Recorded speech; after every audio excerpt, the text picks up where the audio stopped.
High সবাইকে, কেমন আছো তোমরা সবাই? আশা করছি সবাই ভীষণ ভালো আছো।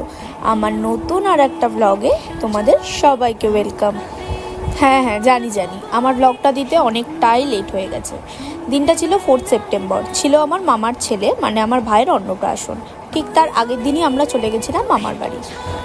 আমাদের পৌঁছাতে বেশ অনেকটাই রাত হয়ে গেছিলো, তাই আমরা খেয়ে দেই বসে পড়েছিলাম আসল কাজ করতে।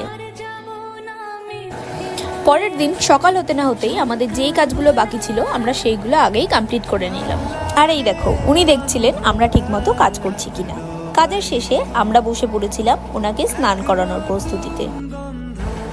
আর ঠিক তারপরেই আমাদের ছোট্ট বরমশাইকে রেডি করিয়ে বসানো হয়েছিল আসল কাজ সম্পন্ন করতে, মানে মুখে প্রসাদ দিতে।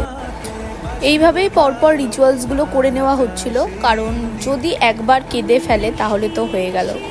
এই রিচুয়ালসটায় একটা জায়গায় টাকা আর আরেকটা জায়গায় খাতার পেন দেওয়া হয়েছিল। দেখা হচ্ছিল যে কোনটাও আগে তোলে। ও খাতার পেনটাই তুলছিল। আমার মনে হয় ওখানে 100 টাকা দেওয়া হয়েছিল বলে ও আর সেই টাকাটা নিচ্ছিল না। যাই হোক, জোকস অ্যাপার্ট, তোমাদের তো বলাই হয়নি, ইনি হলেন আমার দাদু মানে মায়ের বাবা। আর তখন ওই মুখে ভাতের যে রিচুয়ালসটা সেটা কমপ্লিট করা হচ্ছে। রিচুয়ালস কমপ্লিট করার পর আমরা বসেছিলাম ডেকোরেট করতে, কারণ রিচুয়ালসে আছে নাকি পূর্ব দিকে মুখ করেই খাওয়াতে হয়। তো সেই দিকে ডেকোরেশন করার কোনো স্পেস আমাদের ছিল না। তো আগে রিচুয়ালস কমপ্লিট করে নেওয়া হয়েছিল, তারপরে ফটোশ্যুটের ব্যাপারটা চলছে। আর এই দুজনেই ছিল আমাদের ফটোগ্রাফার। যারা যারা কন্ট্যাক্ট করতে চাও আমাকে পার্সোনালি পিং করো, আমি নাম্বার সেন্ড করে দেবো।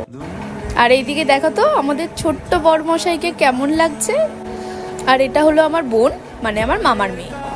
সারাদিন পর একটু ছবি ভিডিও নিয়ে চলে গেছিলাম খেতে। এই যে হলো আমার মা, এই ছিল সেই দিনের মেয়ে। খাওয়া দাওয়া করে রেস্ট নিয়ে আবার একটু সন্ধ্যাবেলা বেরিয়েছিলাম আমি আর মামা একটু কাজের জন্য। চলো তাহলে কাজটা সেরে নিই। দেখা হচ্ছে তোমাদের সাথে আবার নতুন কোনো ভিডিওতে। ততক্ষণের জন্য টাটা। আর ভিডিওটা কেমন লাগলো অবশ্যই জানাতে ভুলো না।